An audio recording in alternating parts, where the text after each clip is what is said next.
Et c'est reparti pour Smart Bourse, votre double dose quotidienne de marché en direct sur Bismart. Chaque jour à la mi-journée, 12h30, 13h. Et en fin d'après-midi, la grande édition pendant 1 heure à partir de 17h. Au sommaire de cette édition ce soir, une ambiance qui reste lourde et nerveuse sur les marchés. On n'a pas changé de monde depuis la semaine dernière. On voit une baisse encore appuyée pour les indices européens en cette fin de séance.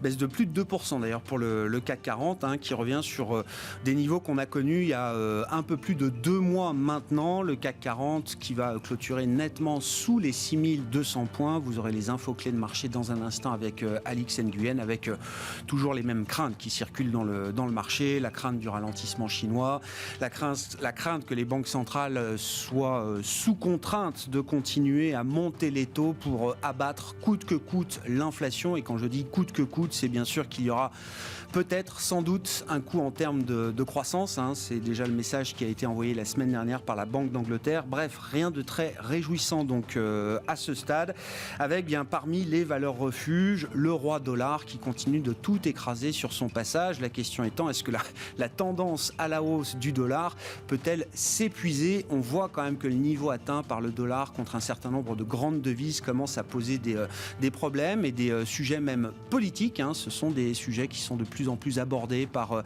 les ministres des Finances, par exemple, au sein du G7 et même hors G7. On a eu l'information que la Banque d'Inde, la Banque centrale d'Inde, était intervenue sur le marché des devises, par exemple, aujourd'hui, pour défendre sa monnaie, la roupie. On rentre dans une ère de grande volatilité pour les devises depuis quelques temps maintenant, et c'est donc le dollar qui en sort très largement gagnant à ce stade. Voilà pour les sujets de discussion avec nos invités de Planète Marché dans un instant. Et puis le dernier quart d'heure sera consacré au thème des small caps, les petites capitalisations françaises notamment.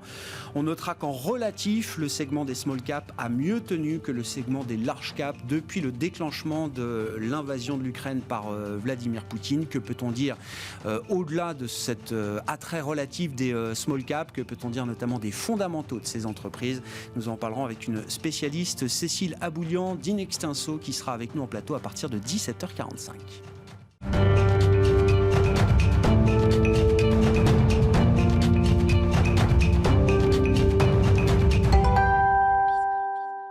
Et le mois de mai commence bel et bien de la plus mauvaise des manières. Après une semaine compliquée déjà la semaine passée, cette nouvelle semaine débute avec une baisse de 2% pour le CAC 40. Les infos clés avec Alix Nguyen. C'est une 4e journée de baisse consécutive pour le CAC. On relève que l'Eurostoxx 50 se trouve lui aussi mis à mal. Les 19 indices sectoriels Stoxx 600 sont dans le rouge, dont ceux des voyages loisirs et des ressources de base. La bourse de New York, de son côté, amorce la séance en baisse. La montée des rendements obligataires pèse sur les actions, alors que l'idée d'une accélération du resserrement monétaire aux États-Unis inquiète, sans compter le ralentissement économique en Chine. La Chine, où nous apprenions ce matin que les exportations y ont nettement ralenti en avril à leur rythme le plus lent depuis juin 2020. Les importations sont quant à elles restées stables. Le Nasdaq, qui connaissait vendredi une 5e semaine de baisse consécutive, la plus longue série hebdomadaire de pertes depuis le 4e trimestre 2012, recule encore. Plus près de nous, l'intervention mercredi prochain de la présidente de la BCE, Christine Lagarde, à l'occasion d'une conférence organisée à Ljubljana, pourrait permettre d'en savoir plus quant à l'éventualité d'une première hausse des taux en juillet. Du côté des entreprises, la saison des résultats touche à sa fin. 90% des sociétés américaines cotées et 75% de leurs homologues européennes ont désormais publié leurs chiffres trimestriels. Dans l'actualité des sociétés françaises, Delphigen Industries publie au titre des 3 premiers mois de 2022 un chiffre d'affaires de 102,2 millions d'euros en croissance d'1,9%. On relève aussi une annonce d'Air Liquide selon laquelle l'entité va s'associer au groupe industriel belge l'Ouast, avec pour objectif le lancement d'un projet de décarbonation de la production de chaux dans le nord de la France. Et puis Alstom annonce avoir remporté une commande de près de 2,5 milliards d'euros auprès de l'opérateur des chemins de fer du Land de Bade-Württemberg dans le sud-ouest de l'Allemagne. Son titre progresse nettement. Demain, le principal indicateur économique du jour sera celui du climat des affaires en Allemagne. Côté valeurs, Eiffage fera le point sur son activité du premier trimestre. Tendance, mon ami, chaque jour à 12h30 et 17h, les infos clés de la journée sur les marchés avec Alix Nguyen dans Smart Bourse sur Bismart.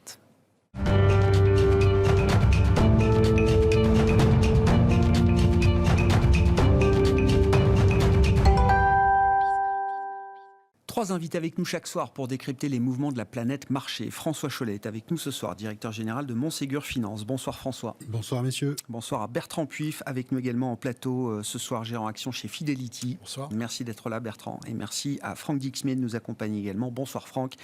Bonsoir. Vous êtes directeur des gestions obligataires d'Allianz Global Investors. L'ambiance reste compliquée avec un message qui a quand même marqué les esprits la semaine dernière, le message de la Banque d'Angleterre.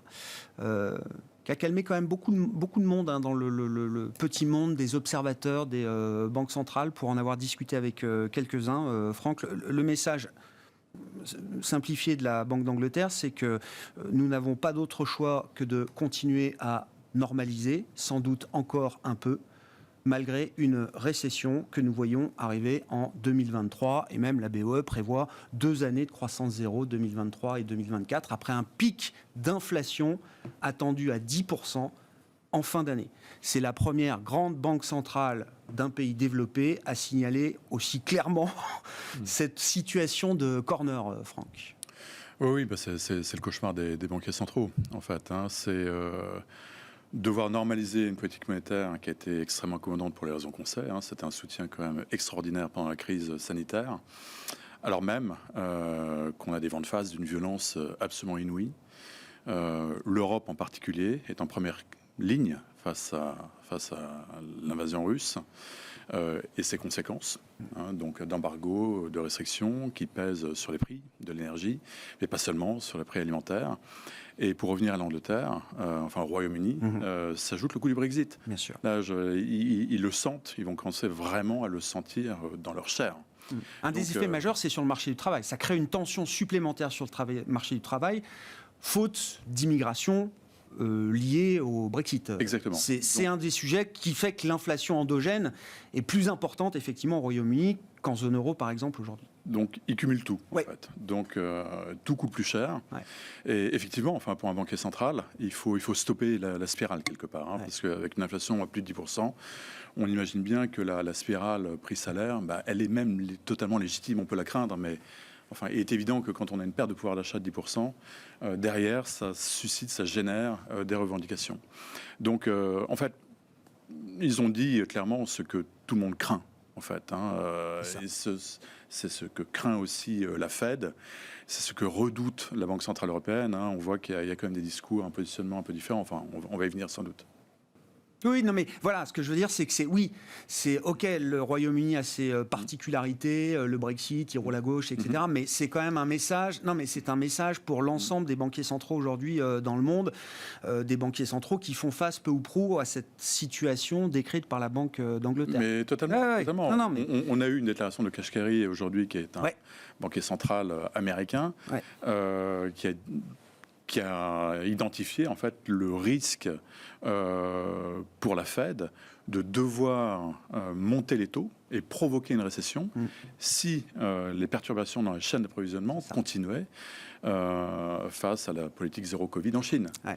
Donc, enfin, et c'est rare quand même, enfin, qu'un banquier central exprime aussi clairement ses intentions et les risques. C'est le point. Et les risques, c'est quand même extrêmement frappant.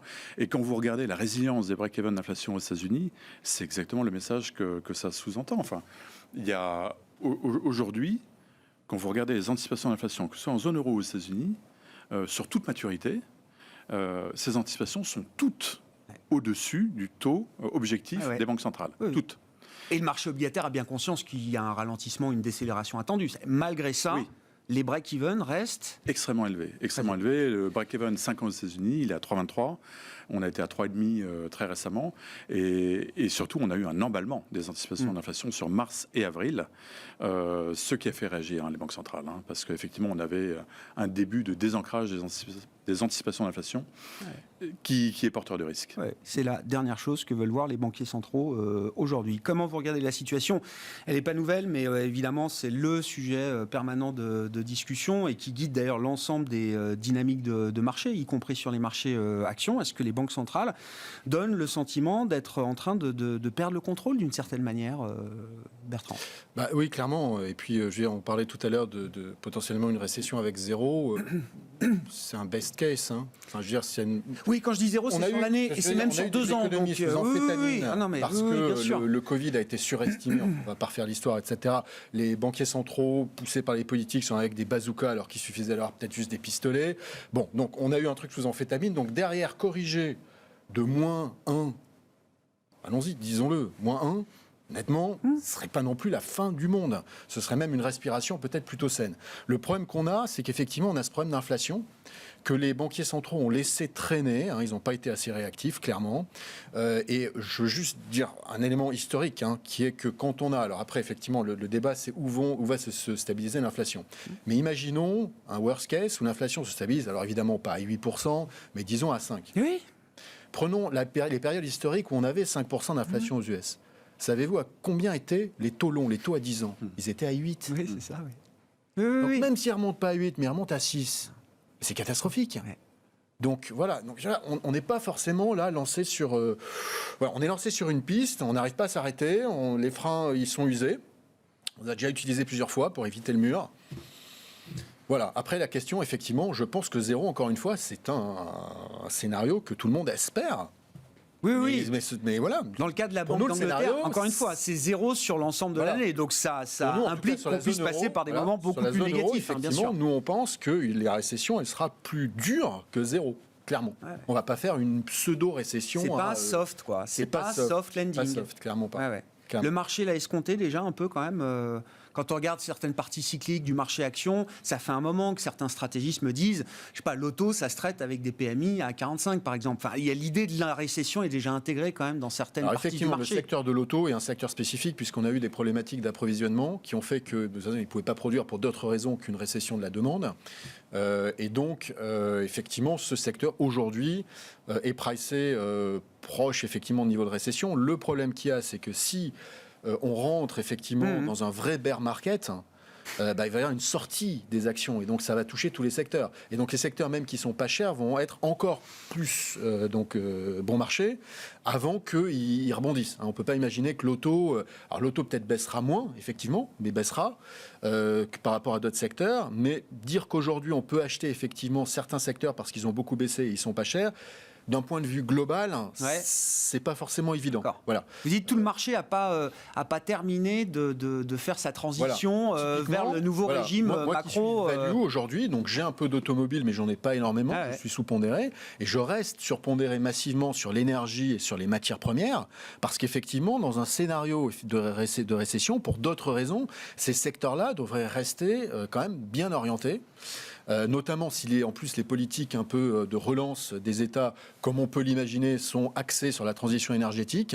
Clairement, ces secteurs-là, donc le gaz, l'énergie au travers du gaz, également les matières premières, donc tout ce qu'il faut pour construire des éoliennes, des panneaux solaires, des choses comme ça, tout ça, effectivement, ça va en bénéficier.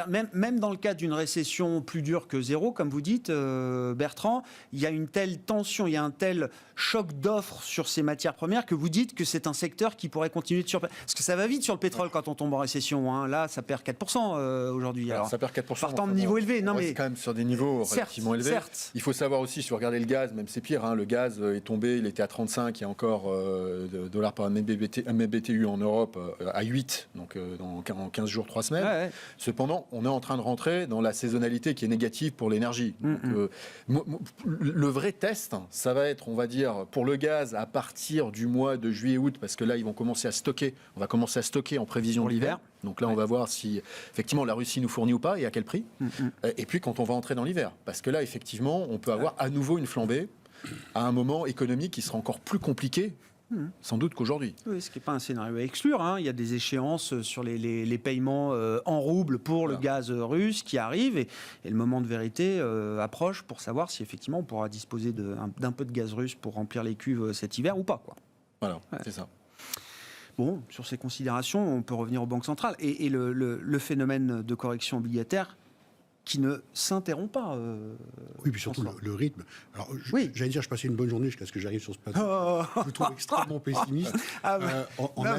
Lise, toutes les bonnes nouvelles sont les bienvenues. Simplement, François. on a une banque centrale, on a des banques centrales qui courent après et qui ont perdu beaucoup de crédibilité. Il n'empêche, on ne peut pas leur demander tout et n'importe quoi. Alors, on avait tendance sur les marchés à admettre qu'il y avait un putsch général qui était celui des banques centrales. Effectivement, remonter les taux pour une banque centrale, qu'elle soit américaine ou européenne, ne fera pas plus de livraison de gaz, ne débloquera pas le canal de Suez s'il est bloqué, et ne libérera pas les ports chinois qui sont bloqués. Donc, la Banque centrale ne peut agir qu'à la mesure de moyens qu'elle a, qui sont conséquents, mais elle ne peut pas lutter contre cette forme d'inflation-là qui nous arrive, et dont les répercussions commencent à se sentir un peu partout. Effectivement, les deuxièmes tours sur les salaires, sur l'immobilier, on voit encore des prix qui continuent à monter. Donc tout ça est une réalité.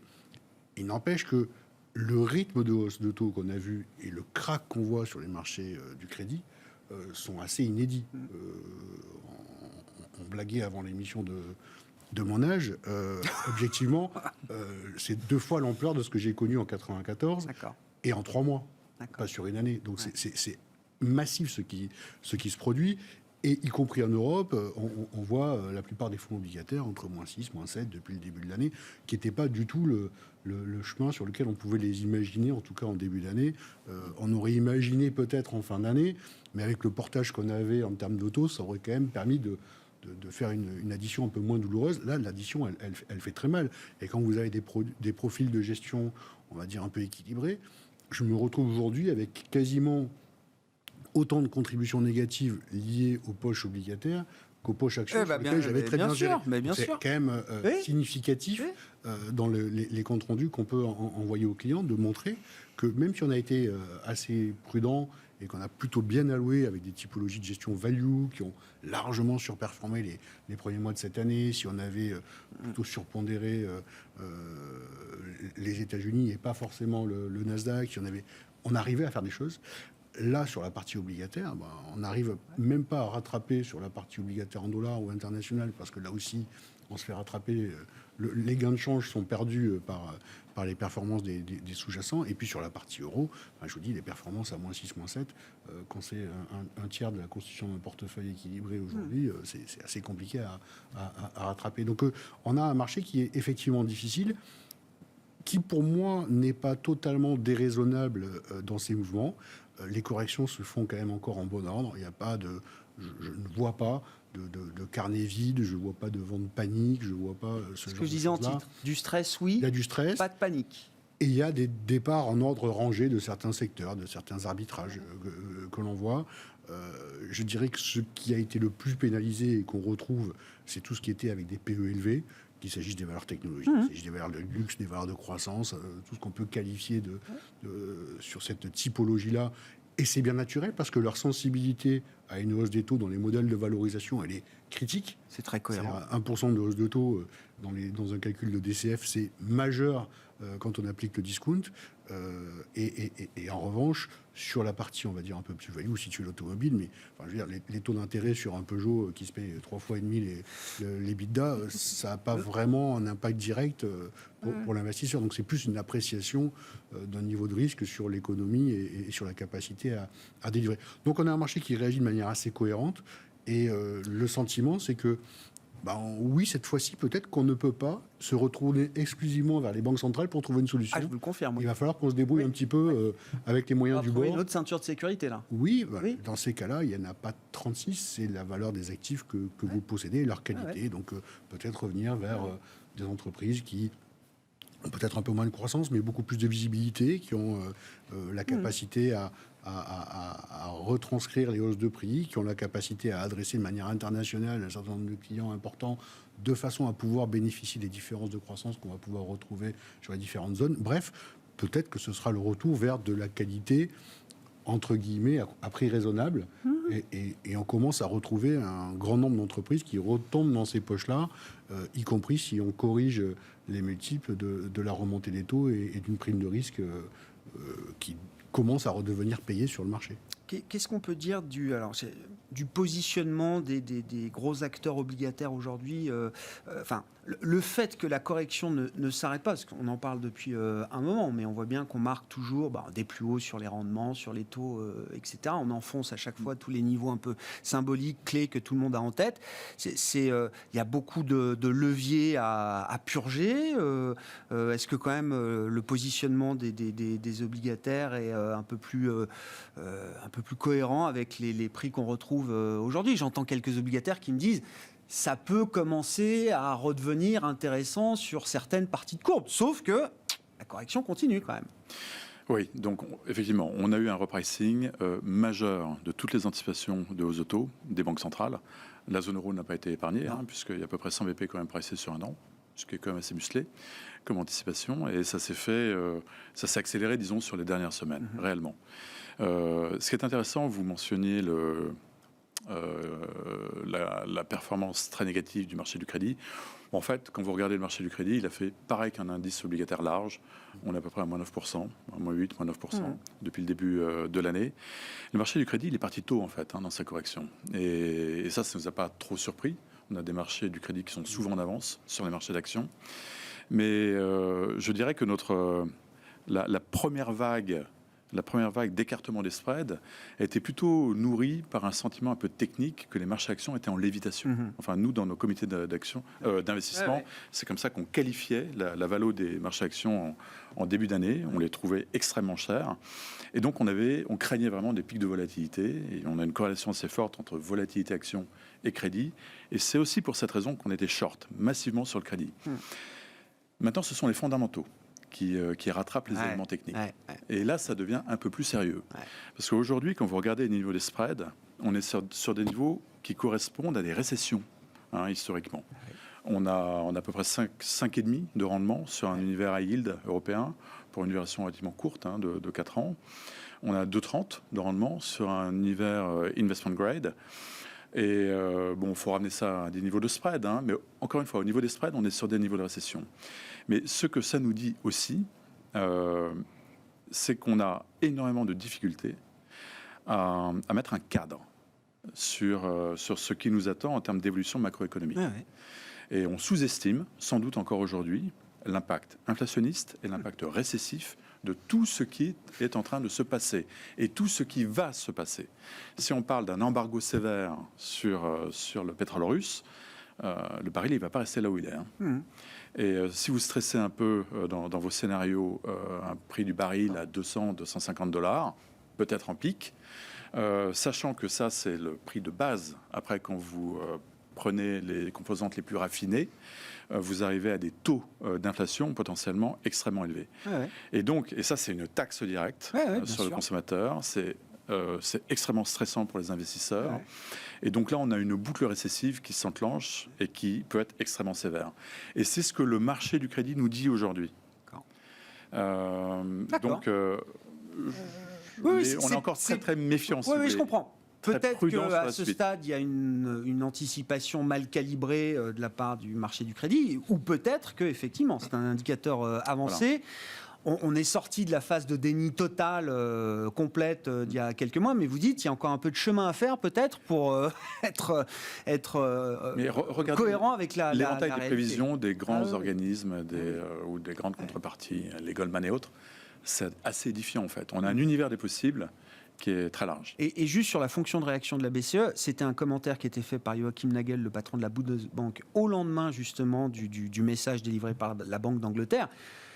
Je peux dire, il y a deux choix. Vu la situation décrite par la Banque d'Angleterre, la BCE va se dire, oulala, il faut que je sois prudente parce que moi, je suis aussi dans une situation compliquée, n'y allons pas trop vite, n'y allons pas trop fort. Non, c'est évidemment la conclusion inverse qui est tirée par le patron de la Bundesbank, c'est la fenêtre de tir est déjà en train de se refermer, il faut y aller le plus vite et le plus fort possible. C'est ce que vous comprenez aussi C'est ce que je comprends et c'est ce que je souhaiterais. Oui.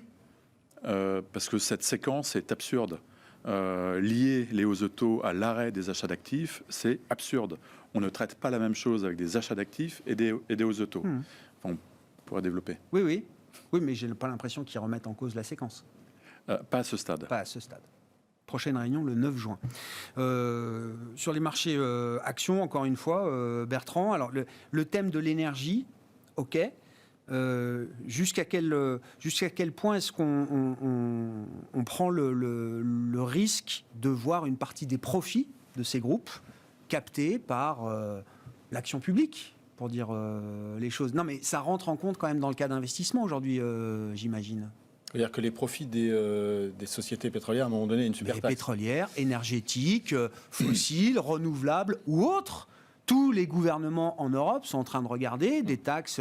Je crois qu'il y a déjà une surtaxe qui a été maintenue, voire prolongée en Italie par Mario Draghi. Il y a des discussions en Espagne avec Iberdrola, etc. Enfin, on voit bien qu'il y a une pression politique là qui s'agite autour de ces groupes. C'est vrai qu'une taxe comme ça pourrait arriver. Après, je ne pense pas qu'elle soit très importante. Pourquoi ? Parce qu'aujourd'hui, les groupes énergétiques, en particulier dans le pétrole et le gaz, sont les premiers à investir dans la transition énergétique. Donc si vous voulez taxer de manière disproportionnée, alors qu'un élément fondamental, encore une fois, à mon avis, des plans de relance futurs qu'on verra, et qui est déjà un plan aujourd'hui de soutien aux économies, qu'il a été pendant le Covid, c'est effectivement la transition énergétique. Les premiers acteurs sont les compagnies pétrolières et gazières. Donc, bon, les surtaxer... Et de toute façon, ça ne fait pas disparaître le problème, puisque le problème, c'est les politiques qui l'ont créé avec cet embargo vis-à-vis d'un certain nombre donc, de matières premières, dont du pétrole et du gaz russe. Et vous avez en fait une grande complexité dans toute la chaîne, en fait, puisqu'il n'y a pas... On regarde le brut, mais en fait, il faut regarder les produits, puisqu'on consomme des produits pétroliers. Oui. Regardons le diesel aujourd'hui. Le diesel est quelque chose qui est clé dans l'économie, puisque on sait que dans la construction, on utilise du diesel, tous les taxis utilisent du diesel. Le diesel est encore très important, notamment en Europe. C'est vrai qu'on est en sous-raffinage en Europe du diesel, mais ce qu'on raffine en Europe, c'est du pétrole russe pour faire du diesel. Et donc aujourd'hui, on est dépendant encore plus des US pour leur diesel, puisque consomment moins de diesel que ce qu'ils produisent. Sauf que ce qu'on appelle le crack spread, c'est-à-dire qu'en fait, la marge que vous avez en plus du prix du brut pour raffiner du diesel, elle est passée aux États-Unis sur les 4 derniers mois de $15 à $60. Voilà. Donc aujourd'hui, si je veux un baril de pétrole raffiné en diesel, je vais payer le prix du baril autour de $100, plus $60 de raffinage, 160. D'accord. Là où avant, j'avais un pétrole à 70, 80, plus 10, 12, 15. Voilà. Les produits pétroliers qu'on consomme, ils ne sont pas à $100 le baril, ils sont à 150 ou 160 $ le baril. Il y a un effet, effectivement, donc, un effet boule de neige, qui fait que ce problème-là, voilà. Donc qu'est-ce que vous allez faire ? Vous allez taxer les raffineries. Les raffineries, on est en sous-investissement sur la raffinerie, notamment en Europe, puisque tout notre raffinage pour des questions politiques, d'environnement, etc., est parti au Moyen-Orient. Donc, et ce qui se passe, en plus, ce qui est encore dingue, et ça permet de rebondir sur le fret et donc la congestion et les problèmes de logistique, c'est qu'aujourd'hui, vous avez une pénurie de tankers pour transporter ces produits raffinés. Puisque on n'en voulait plus donc des tankers, les produits raffinés, bon, là, c'est pas bien, etc. Et là maintenant, on se dit non seulement la transition énergétique, elle va être elle va prendre plus de temps, donc on en a besoin. Et puis avant, on avait ces pipes, on voulait plus justement qu'il y ait des bateaux qui fassent ça parce que ça pollue. Et maintenant, c'est plus les pipes, il faut remettre les bateaux. Sauf qu'on n'a plus les bateaux. Les bateaux, ils ont été scrappés, comme on dit, c'est-à-dire démantelés, vendus pour le prix de la ferraille. Et le temps que vous commandiez des nouveaux bateaux au chantier naval, chinois, ils sont fermés, c'est dommage, il faut aller uniquement chez les Coréens. Donc eux, ils ont une liste d'attente de 5 ans. Voilà, donc ça aussi, ça vient. Voilà, donc votre prix du diesel augmente, mais derrière, en plus, il faut le transporter. Et il n'y a pas assez de tankers. Donc derrière, il faut rajouter 10, 15, peut-être $20 par baril de transport. Et ça, une taxe ne fera rien là-dessus. Pourquoi est-ce que la transition va prendre plus de temps, Bertrand ? Moi, je pensais on le faisait peut-être mal pour sauver la planète, mais je me suis dit, on va le faire vite et bien pour assurer notre sécurité énergétique. Ça fait 2 leviers au lieu d'un, c'est toujours bon à prendre. Alors, je vais prendre un exemple concret. C'est-à-dire qu'aujourd'hui, un des piliers en fait, de la stratégie qui est de pouvoir s'émanciper entre guillemets de la Russie, c'est d'importer, et donc le contrat Engie est un peu emblématique, importer du LNG, donc américain, du gaz américain, donc qui est liquéfié pour son transport, puisqu'on ne peut pas le transporter, ou c'est très difficile s'il n'est pas liquéfié. Après, il faut le regazéifier quand il arrive à destination. Sauf qu'aujourd'hui, clairement, on n'a pas assez d'infrastructures en Europe pour pouvoir regazéifier ce LNG. Donc, et construire en fait un terminal de gazéification, de regazéification d'LNG. Alors déjà, ça prend 3 ans pour avoir les permis, et ensuite encore 3 ans pour le construire. Donc vous avez 6 ans.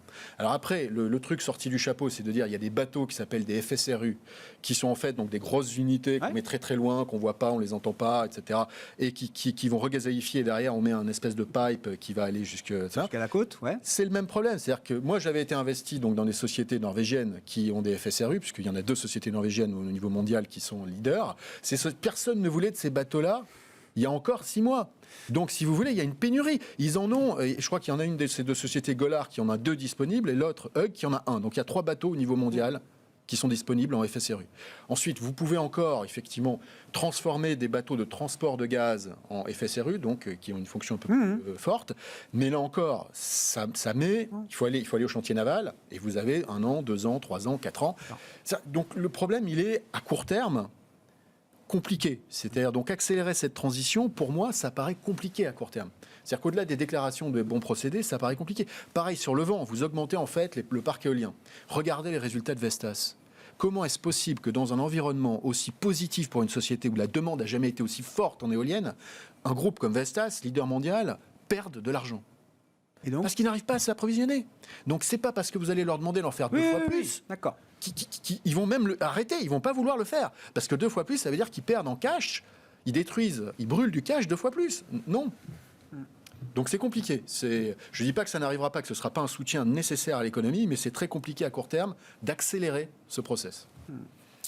François, donc vous avez commencé... Je fais le même constat sur les marges de raffinage. On a vécu avec des sociétés qui avaient en Europe $15 la tonne de pétrole raffiné. On était à 115, je crois, ou quasiment 120 depuis le début de l'année en moyenne.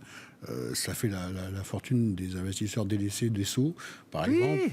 Mais c'est vrai qu'on le retrouve sur quelques compagnies et dans les résultats extraordinaires qui ont été sortis par Total, qui étaient, malgré la dépréciation de plus de 4 milliards liée à l'abandon de certaines formes de gaz russe, ils ont quand même réussi à sortir des résultats à 9 milliards pour le trimestre, qui était assez exceptionnel. D'ailleurs, si on peut en parler aussi, s'il y a une pilule de bonheur qu'on peut encore absorber au moment où on parle, même si elle date d'il y a une semaine, c'est quand même cette vague de publication qui a été au-delà des attentes pour la plupart des sociétés qui ont publié. On a eu quelque chose d'assez solide quand même ce premier trimestre. Est-ce que cette décorrélation entre ce que l'on perçoit des trimestres à venir et ce qui a été publié est amenée à perdurer ? On se pose la question parce que finalement, les révisions baissières qu'on pourrait imaginer très fortes au moment où on parle suite à ces publications, elles ne sont pas vraiment là. Ça, un tout petit peu, mais on avait connu une très forte révision haussière en début d'année. Et pour l'instant, on la corrige que marginalement. Donc ça veut dire qu'il y a quelque part aussi un discours de la part des entreprises auprès de la communauté financière qui est encore assez, je trouve, empreint d'optimisme pour ce premier semestre. Et ça, c'est une chance ou un risque Non, c'est plutôt non, mais un c'est bien soutien. dans l'absolu. C'est un facteur de soutien. Ça veut dire que les multiples que nous avons actuellement sur le marché, qui se sont bien comprimés depuis le début de l'année, par ces bonnes publications, par ces baisses de cours, sont des multiples qui reviennent à des niveaux raisonnables. Maintenant, s'il y a une aversion au risque qui continue à aller encore plus loin dans le paroxysme, c'est sûr qu'on peut aller un peu plus bas. Mais déjà, quand même, que ce soit sur les taux, on peut se le dire, une bonne partie d'un crack est déjà passé. On a déjà eu assez mal. Sur les actions, je parle de l'indice CAC, on était à 7300 et quelques. Oui, en début d'année, En début d'année, on tangente les 6000 points aujourd'hui. On a déjà quelque chose de tangible qui s'est réalisé. Maintenant, on attaque les valeurs patrimoniales. C'est-à-dire que les GAFAM qui ont permis de limiter la baisse du Nasdaq à moins 20 commencent à être attaquées. Les valeurs du luxe, j'en parle même pas, elles ont baissé tout au long de la semaine dernière. On doit perdre 10% sur le secteur du luxe quand le marché fait moins 1,5 ou peut-être moins 3, moins 4 en Europe. Non mais, Kering, ça a commencé à baisser en août 2021. C'est à moins 40. On est d'accord, mais on a fait 1600 € sur Hermès qui tangente les 1000 € au moment où je vous parle. Voilà. Et c'est toujours 45 fois les résultats l'année prochaine. Voilà. C'est quand même ces valeurs-là. Quand on regarde sur le secteur du luxe, typiquement, nous, on aime bien regarder les valeurs par rapport à elles-mêmes. C'est-à-dire qu'on regarde leur multiple historique, non pas par rapport au reste du marché, parce que ça n'a pas beaucoup de sens, mais par rapport à leur propre historique interne de valorisation. Et c'est vrai qu'on est revenu sur le bas de cette tendance. On est environ 30% inférieur à la moyenne des 5 dernières années en multiples et plutôt dans le bas de ce que les valeurs se sont traitées. Est-ce que ce sont des dossiers qui deviennent extrêmement à risque quand on paye 15 fois un Kering ? C'est une question qu'on peut se poser pour la qualité des fondamentaux d'une entreprise comme celle-là. Est-ce que la résilience qu'elle a pu montrer. Est-ce que la référence, c'est la moyenne des 5 dernières années ou est-ce que c'est 5 années qui sont trop exceptionnelles pour être une référence en termes de valorisation? Alors, je vais transformer la question. C'est est-ce qu'un multiple à 30 fois est plus sensible au taux qu'un multiple à 15 ? Je réponds oui. Donc on y est toujours, quoi. c'est pas encore assez pas cher, quoi. Non, mais Alors, c'est très raisonnable par rapport aux 12 derniers mois passés. Par rapport aux 12 prochains, ça peut encore être interrogatif. Comment on défend l'intégrité de la zone euro? Parce que ça, c'est quand même aussi le sujet pour la BCE, si je reviens aux banques centrales. C'est un énorme sujet. Et Il faut abattre l'inflation, il faut éviter la chute de l'euro parce que c'est de l'inflation importée, etc. Mais dans le même temps, les spreads commencent à bouger. Plus de 200 points de base sur le spread Italie-Allemagne. Bah oui. Vous avez un outil magnifique qui s'appelle le CSPP, donc un outil d'achat de titres de crédit par la Banque Centrale Européenne. Elle en a usé à bon escient, puisque ça a permis quand même de limiter la casse, et c'est le seul acheteur. Dans ces marchés aujourd'hui, on ne voit que la Banque Centrale Européenne. Donc sur la partie crédit. Sur la partie crédit. Et on a un outil qui a été le PEP, qui s'est arrêté. On a l'APP, donc Asset Purchase Programme, qui va sans doute s'arrêter à la fin du mois de juin. Et cet outil a permis d'acheter, cumulé au PEP, à peu près plus de 700 milliards comme de dette italienne. 700 milliards de dette italienne, c'est 40% du PIB italien. C'est pas n'importe quoi. Et il se trouve que l'Italie a beaucoup souffert, comme d'autres, pendant la crise sanitaire. L'endettement italien, c'est à peu près 151% du PIB. On venait de 135% avant crise. Donc, détérioration très significative de la position budgétaire italienne. Elle n'est pas le seul dans ce cas-là, mais en tout cas, elle est la seule à être aussi endettée. Et avec une banque centrale européenne qui a permis, grâce à ses achats, encore une fois, plus de 700 milliards, de contenir toute tension sur le spread italien. Donc maintenant, le dilemme pour la Banque centrale européenne, c'est d'attendre, de faire ce qu'on attend d'elle sur les taux, parce que justifier aujourd'hui des taux négatifs, ça n'a aucun sens. Donc elle va le faire, elle va monter ses taux, mais c'est enferré dans une position un petit peu compliquée puisqu'elle a communiqué cette séquence de fin d'achat des titres qui conditionnerait potentiellement la possibilité de monter les taux. Alors monter les taux, il faut le faire parce qu'il faut caper les anticipations d'inflation, il faut réagir. C'est un sujet extrêmement politique. Extrêmement politique. Et en Allemagne, je peux vous dire qu'il y a une sensibilité très très forte là-dessus. Mais en même temps, elle ne peut pas se permettre de laisser dériver les spreads de l'Italie. Donc il faut maintenir des conditions de refinancement attractives en zone euro. Et surtout, il faut maintenir un taux de financement de l'Italie inférieur à sa croissance nominale pour ne pas rentrer dans cette spirale qui rendrait la dette italienne non soutenable. Mais à ce stade, on est complètement désarmé face à ça. Alors, parce que l'inflation est trop élevée pour permettre de maintenir les achats, que la séquence a été réaffirmée à chaque fois que la question a été posée, y compris encore ces derniers jours. C'est difficile d'imaginer un U-turn total à 4 semaines du prochain meeting, alors que chaque fois la question a été posée et que chaque fois la séquence a été confirmée. Mais le joker, c'est soit un outil ad hoc, ça a été évoqué par Christine Lagarde en conférence de presse. Mais on n'a pas de détails. On n'a toujours pas de détails. Villeroy de Galhau a parlé d'utiliser le PEP. Les réinvestissements.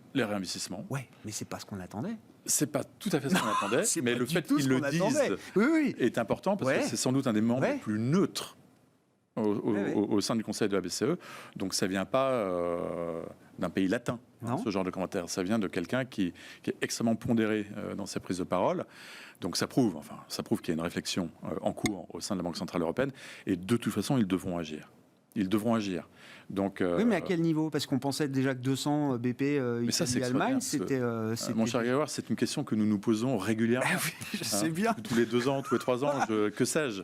Mais on parle de niveau de douleur. C'est quoi le niveau de douleur du spread BTP-Bund qui va quand on a 7-8% d'inflation. Déjà, c'est ça la nouveauté. C'est des mots. Donc les mots vont venir. Avant l'outil, ça va être des mots. Donc, nous, on est encore pondéré sur l'Italie. C'est quelque chose d'assez structurel dans nos portefeuilles. Je pense qu'à un peu plus de 200 BP, on n'y est pas encore, sur le seuil de douleur.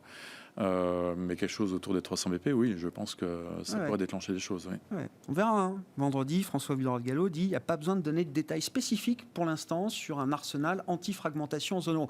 C'est le genre de propos qui laisse entendre que soit effectivement il y a quelque chose qui se prépare, soit il n'y a rien qui est prêt pour l'instant. Non, moi je ne parierai pas contre la BCE. D'accord.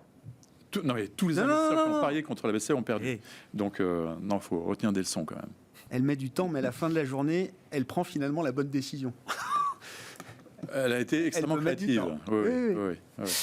Bon, sur les marchés actions, pour finir, donc effectivement, c'est positionnement value aujourd'hui. Il nous reste l'énergie, ressources de base en général. Vers quoi d'autre est-ce qu'on a envie de se tourner, Bertrand? Alors, les banques, ça a lâché. Alors il y a les banques, mais au sein des financières, nous on regarde particulièrement l'assurance. Ouais, d'accord. Voilà, donc évidemment, donc l'assurance vie, la partie vie est plutôt positivement impactée par la pontification de la courbe des taux. Ensuite, on a même la partie, si vous voulez, dommages. On se rend compte que même au travers d'une récession, alors évidemment, c'est touché pareil, s'il y a moins de voitures assurées, c'est sûr que c'est moins intéressant, mais c'est quand même des business qui sont plutôt défensifs et qui aujourd'hui traitent, regardons AXA, traitent à un simple chiffre en termes de PER. Donc c'est vrai que c'est vraiment pas cher, donc pour des bilans qui sont par définition sains, puisque depuis la dernière crise financière, on les a pas laissés respirer de ce côté-là.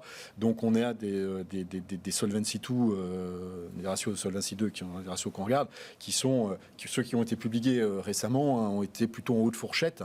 Ceux d'AXA, visiblement, vendredi, ont un peu gêné le marché. J'ai vu que c'était quand même sur ces considérations de Solvency 2 que le titre avait été quand même bien attaqué. Là, pour le coup, vous avez toute une autre série où c'était le contraire.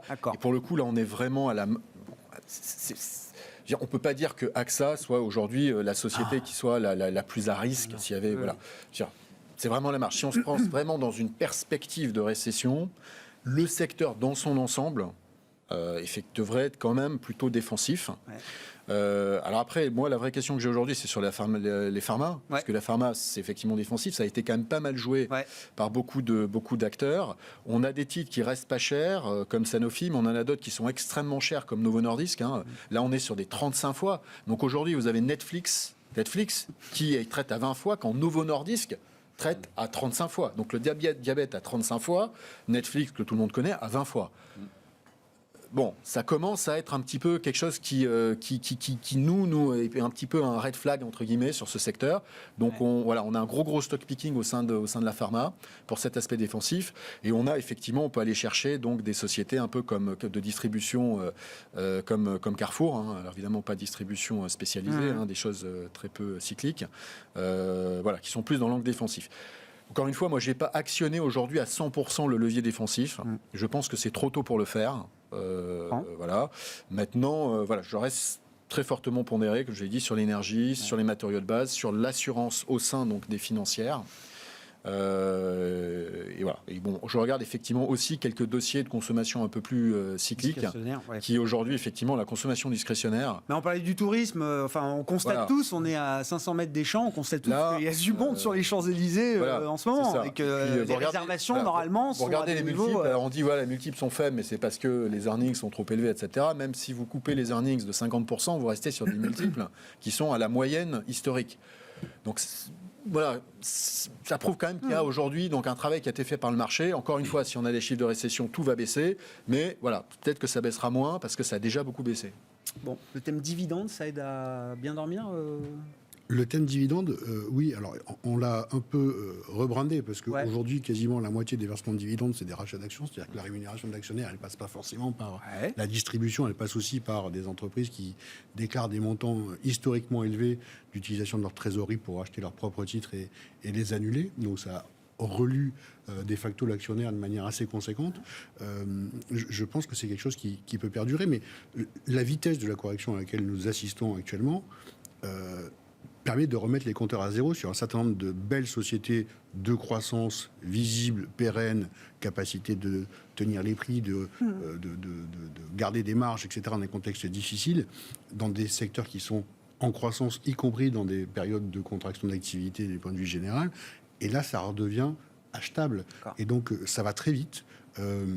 C'est vrai que plus le marché va continuer dans cette sanction-là, plus on va retrouver ce qu'on avait perdu, des opportunités sur des belles valeurs de qualité.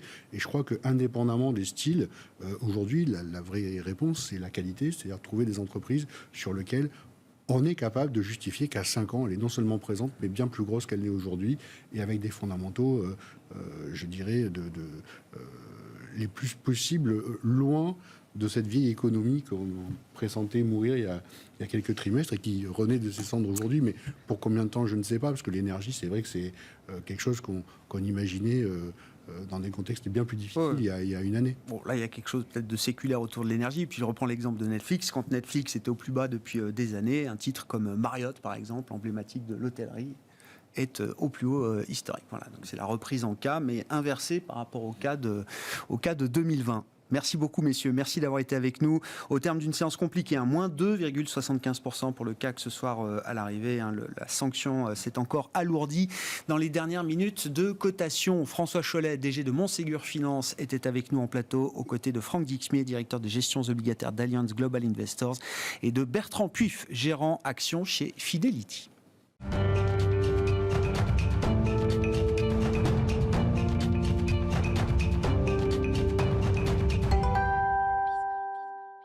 Le dernier quart d'heure de Smart Bourse, c'est le quart d'heure thématique. Le thème ce soir, c'est celui des small caps. On va faire le point sur l'état des lieux du segment des petites capitalisations boursières à Paris avec Cécile Aboulian qui est à mes côtés en plateau. Cécile, bonsoir. Ravi de vous retrouver. Vous êtes aujourd'hui directrice Equity Capital Market d'Inextinso pour la partie finance et marché, et vous suivez toujours de manière précise le segment des petites capitalisations à Paris notamment.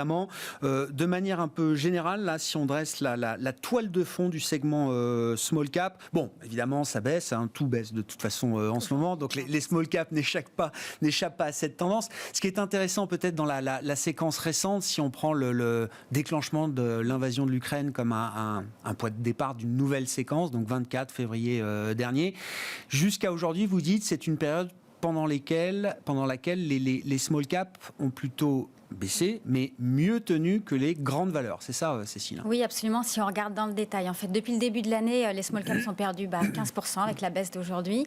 C'est-à-dire, on regarde l'indice CAC Small, lorsque le CAC 40 perd environ 14%. Et avant le déclenchement de la guerre en Ukraine, le CAC Small avait déjà enregistré environ 60 à 70% de sa baisse, quand le CAC 40 avait enregistré 30 à 40% de sa baisse. Le facteur principal, c'est le fait que d'un point de vue sectoriel, il n'y a pas de bancaire vraiment lourde dans l'indice. Oui, voilà. Contrairement au CAC 40, on a vu les provisions qui ont été passées par le Crédit Agricole, par la Société Générale, la cession de la partie russe de la Société Générale. Donc ces bancaires-là qui ont pesé sur la baisse du CAC 40, le CAC Small n'en a pas pâti. Dans le même temps, on se rend compte que les résultats 2021 ont été plutôt bien accueillis et ça s'est traduit dans la performance pas bonne, mais relativement meilleure que pour le CAC 40.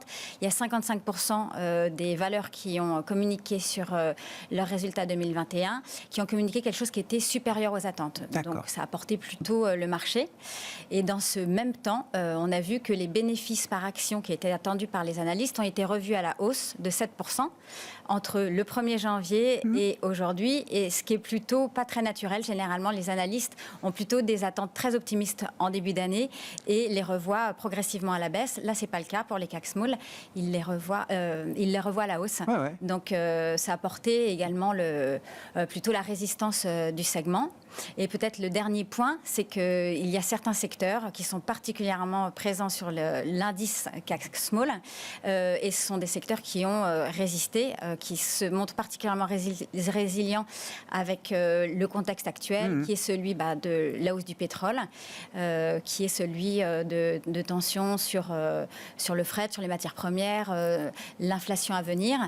Et dans le CAC Small, il y a un secteur qui est l'énergie qui est présent, et l'énergie aussi bien fossile, d'hydrocarbures, que l'énergie verte. Et c'est l'énergie qui est liée à l'hydrocarbure qui a particulièrement mené la danse pour ces premiers mois de 2022. On va regarder les secteurs en détail, mais juste, une fois qu'on a dit donc baisse de 15% par rapport au 1er janvier, mais petite révision à la hausse des profits attendus pour cette année 2022 pour les entreprises du CAC Small. En termes de valorisation, qu'est-ce que ça donne pour cet indice des small cap françaises? On est moins cher, beaucoup moins cher que ce qu'on a été en début d'année, ou est-ce que c'est pas évident? On est Un petit peu moins cher. En début d'année, on était sur la moyenne normale, 16 à 17 fois le PE, c'est-à-dire la capitalisation sur le résultat net.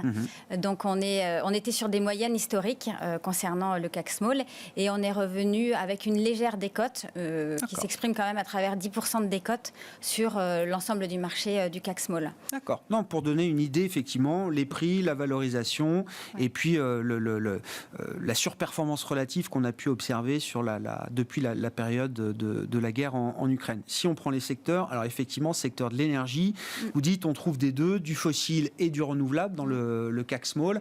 Qu'est-ce qu'on peut dire peut-être d'ailleurs des sociétés emblématiques? Oui, effectivement, et de la performance de cette partie de la cote des petites capitalisations à Paris. Alors l'énergie, ça représente environ 8% de l'indice du CAC Small.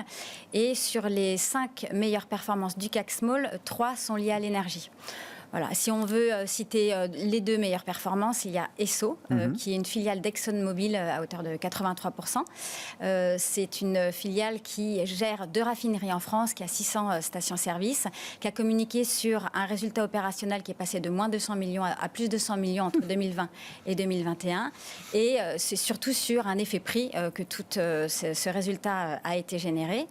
On peut parler également de Morel et Prom, qui a affiché une performance de 100%. Donc, lui est plus spécialisé sur l'exploration et la production d'hydrocarbures en Afrique et qui a également communiqué sur un chiffre d'affaires en hausse de 46% à la mesure de ce qu'a été l'amélioration du prix du pétrole sur 2021. Et il vient de communiquer également un chiffre d'affaires T1 en hausse de 50%.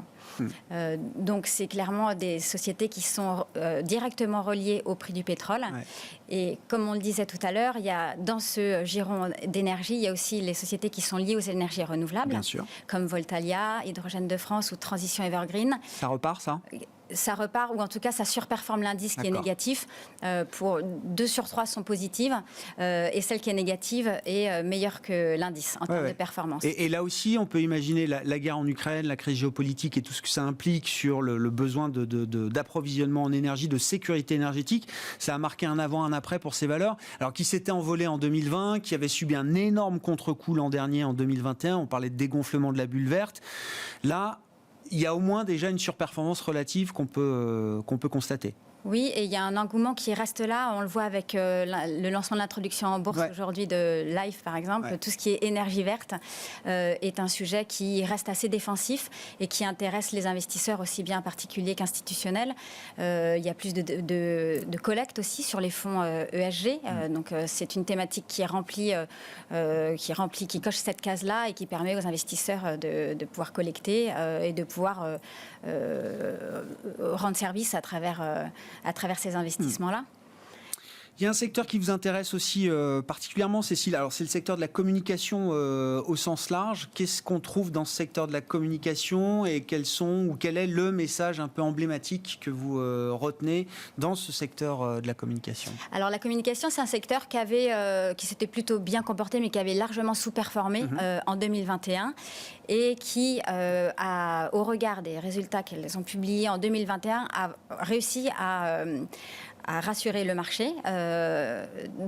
Sur ce segment de la communication, il y a Hopscotch, par exemple, qui a réalisé depuis le début de l'année 64% de hausse et qui fait partie des 5 meilleures performances du CAC Small. Hopscotch, c'est une société qui est spécialisée dans l'événementiel et dans le conseil digital. C'est une société qui a publié un chiffre d'affaires en hausse de 20% à 150 millions d'euros, à plus de 150 millions d'euros, qui a affiché un résultat net qui a doublé en 2019, qui vient d'afficher un chiffre d'affaires T1 en hausse de 80%. Qui est doté de fonds pour réaliser ces acquisitions et puis qui a également un actionnaire de référence qui détient 30% de la société, qui est Reworld, qui permet également de soutenir les ambitions du groupe. Donc c'est une société depuis le début de l'année qui fait une très très belle performance. Et en parallèle, il y a une société qui s'appelle Décuple, qui a changé de nom. Elle s'appelait ADL Partner auparavant.